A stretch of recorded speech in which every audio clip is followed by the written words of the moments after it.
doctor Lenin Hurtado, uno de los dirigentes de Unidad Popular que nos acompaña, y le vamos a pedir su opinión sobre cómo considera y valora él 9 años de Revolución Ciudadana que este sábado con bombos y platillos van a celebrar en el Parque de los Amanes. Bienvenido, buenos días.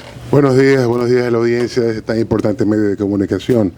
Bueno, hace 9 años el Ecuador, o gran parte del Ecuador, teníamos la esperanza de estar iniciando una etapa de profundas transformaciones en el Ecuador. Tras 9 años de esa aspiración, las transformaciones se han dado, pero no en beneficio de las mayorías de este país, sino otra vez y lastimosamente en beneficio solamente de las élites que han tradicionalmente gobernado y ahora gobiernan con un ropaje de izquierda, pero ya hubiera querido el gobierno de derecha, cualquier gobierno de derecha de este país, hacer lo que este gobierno ha hecho con los trabajadores, con la naturaleza, con los derechos y las libertades civiles y las ciudadanas. Las ha destrozado. Se recuerda por la historia lo que solía decir Velasco Ibarra, que la Constitución era una camisa de fuerza que le impedía gobernar. Pues esa expresión que solamente se tornaba en una molestia, se ha convertido en una tónica del gobierno actual, es una característica lamentable del gobierno actual.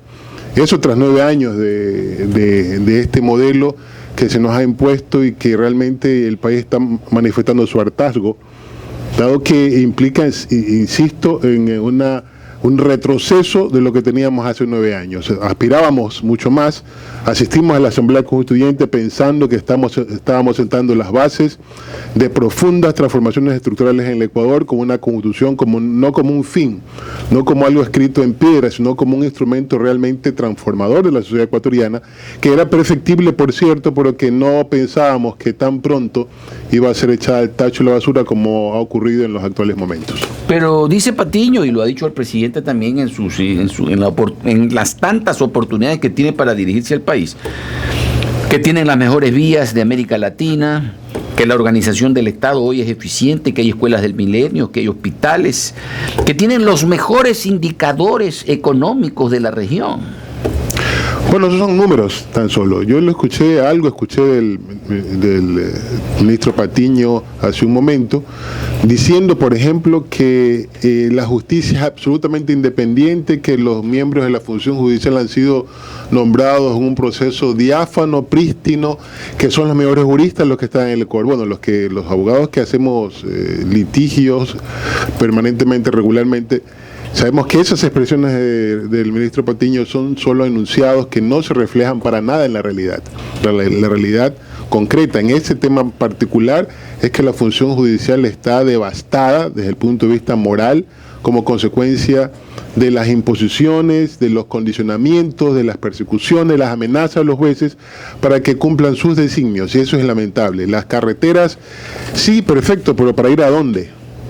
Lastimosamente, los sueldos de los trabajadores, más allá del discurso oficial, no alcanzan ni para cubrir el 50% de la canasta básica familiar, con los $366, que es el sueldo mínimo unificado para este año. Está en el 50% más o menos de la canasta básica familiar. Los hospitales públicos siguen sin tener lo necesario para atender las dolencias de la población, es decir, a ir muy cómodamente sentados, con aire acondicionado, el médico le va a decir de qué se va a morir el paciente, porque no tiene cómo curarlo. Realmente es así. El Seguro Social se levanta de hombros cuando los jubilados reclaman sus pensiones tan seriamente afectadas por la voracidad del gobierno, porque no tiene de dónde sacar dinero y bueno, tiene que acudir a la plata que no le corresponde, que le corresponde a los afiliados, los jubilados, los pensionistas, que son dueños reales de la Seguridad Social, pese a lo que diga el discurso oficial. ¿Usted encuentra diferencias o coincidencias con los gobiernos anteriores neoliberales o ve una marcada diferenciación tanto en lo ideológico, en la acción y en las diríamos en las ejecutorias que ha tenido el gobierno? La única diferencia es en el discurso. Se ataca a los banqueros, por ejemplo, eso es permanente los días sábados, sobre todo el ataque de los banqueros, y la banca nunca ha estado más boyante que en los actuales momentos. Nunca ha ganado más que en esta época de llamada Revolución Ciudadana. Entonces, yo siempre digo que todo el mundo se podría quejar en este país, menos la banca. La banca ha estado en condiciones de privilegios que han permitido obtener enormes utilidades en sucesivos ejercicios económicos. Entonces, el discurso solamente se diferencia. De ahí, la derecha quiso en este país, por ejemplo, precarizar el trabajo. Inventaron la intermediación y la tercerización. El gobierno dijo que lo eliminaba, se eliminó con el mandato 8, pero inventaron la externalización de servicios, que lo usa fundamentalmente el Estado, el gobierno en concreto. Entonces, una forma de flexibilizar. Efectivamente, entonces solamente el discurso se diferencia de los gobiernos neoliberales. Cualquier gobierno liberal que uno quiera revisar del pasado ecuatoriano, se diferencia en el discurso, pero nada más. 4% dice desempleo. ¿Cómo valora esa estadística? No sé cómo pueden, de dónde sacan esos números cuando es el Estado quien ha echado la desocupación a decenas, si no miles, decenas de miles de trabajadores a la calle.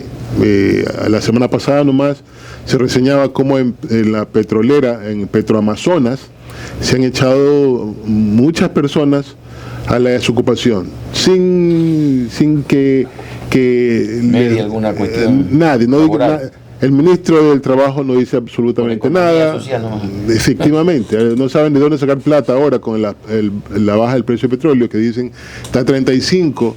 Dicen ellos que pueden sobrevivir con $20 el precio del barril del petróleo, pero sin embargo los despidos se producen no solamente en Petroecuador, sino en todo el sector público.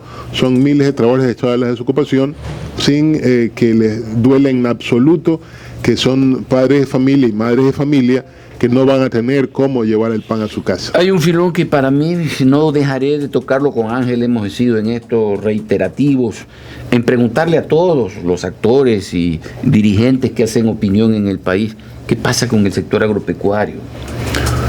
Mire, ese es un tema, la revolución agraria que se nos dijo inicialmente que iba a ocurrir en el Ecuador, que iban a desaparecer el acaparamiento de la tierra, el abandono del campo. El gobierno anunciaba, el presidente anunciaba ayer grandes obras de infraestructura, estaba inaugurando justamente infraestructura en el campo. No sé cuánto de eso sea cierto, cuánto resuelva esa obra, dice él, mega obra.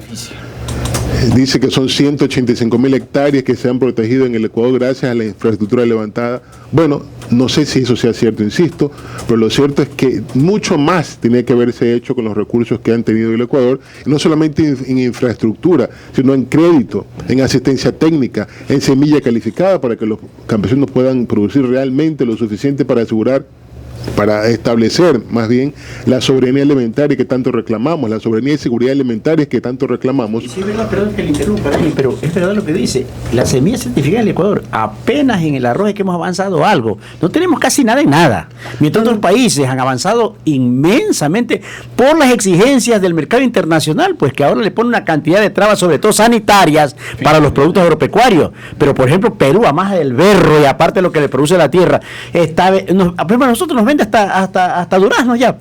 Vende aguacate, vende hoy una cantidad de cosas, vende papaya, vende melones. Pero si solamente hablan de que un país centroamericano, no sé si Costa Rica, solamente tiene previsto para este año, 2016, entre sandía y melón, un ingreso de $1.000 millones.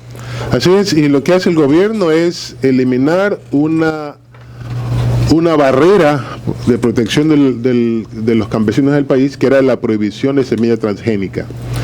Y no porque no querramos que la productividad aumente, que se mejore la calidad de la semilla, sino porque esa semilla transgénica es la que le llaman Terminator. Significa que sirve para una sola ocasión y el campesino tendrá que volverle a comprar a los proveedores, sobre todo la transnacional Monsanto, tendrá que volverle a comprar y será esclavo de las condiciones que le imponga esa transnacional. A eso nos está llevando la política entreguista de este gobierno, pese al discurso de protección de soberanía con el que siempre nos atosiga cada sábado. ¿Y su criterio sobre la ley de la tierra que se acaba de aprobar?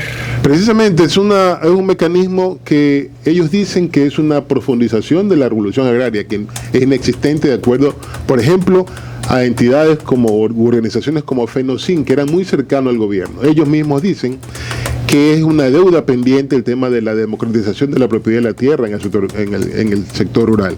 Y esa ley, la ley que acaban de aprobar, no está en la línea de terminar con el acaparamiento de la posesión de la tierra, con el latifundio. Porque el latifundio, la idea es que los campesinos que trabajan la tierra tengan acceso a ella, que no solamente les permite vivir con dignidad a esos campesinos en su lugar de trabajo, en el campo, sino que permita al resto de la población tener acceso a la producción del campo, en condiciones, por supuesto, que estén al alcance de su escuálida economía. Y esa ley no está en esa línea, insisto, se han aprobado inclusive en contra de los compromisos adquiridos con las organizaciones campesinas y que está generando más intranquilidad que la tranquilidad que le ofrecieron, y se está anunciando ya paro agrario como consecuencia del malestar que ha provocado esta ley en los actores justamente del agro. Ustedes ya estamos en un año electoral y hoy día, por ejemplo, doy esta noticia: Esteban Paz deja abierta la posibilidad para postularse como candidato a la presidencia del Ecuador.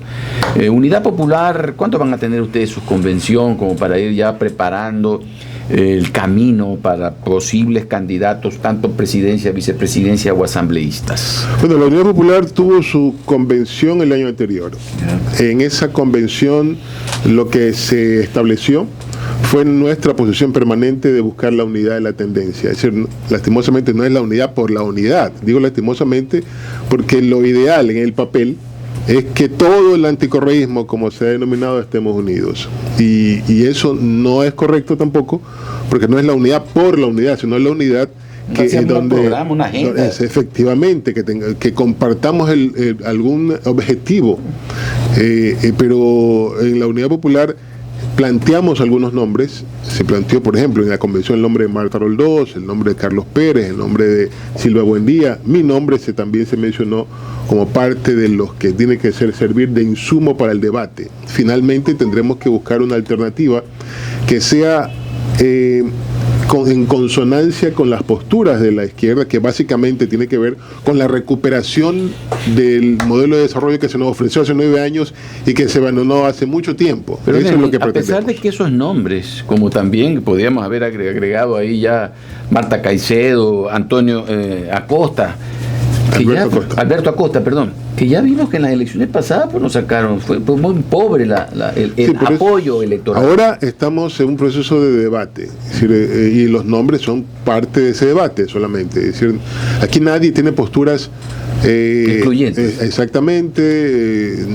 son solamente posiciones, sugerencias de cada uno de las organizaciones que forman la tendencia a efectos de que enriquezcan el debate. Es decir, pero al final del día, el hombre o la mujer que se escoja para ser nuestro candidato tiene que ser un candidato efectivamente de consenso para lograr enfrentar con condiciones no solamente a la derecha que gobierna, sino a la derecha que pretende gobernar y finalmente recuperar los privilegios de lo que ahora los han marginado. ¿Por qué siempre mirar esto de las tendencias, que la izquierda y la derecha, cuando lo que tenemos que buscar son puntos de coincidencia que le permitan al país progresar, generar bienestar, generar riqueza?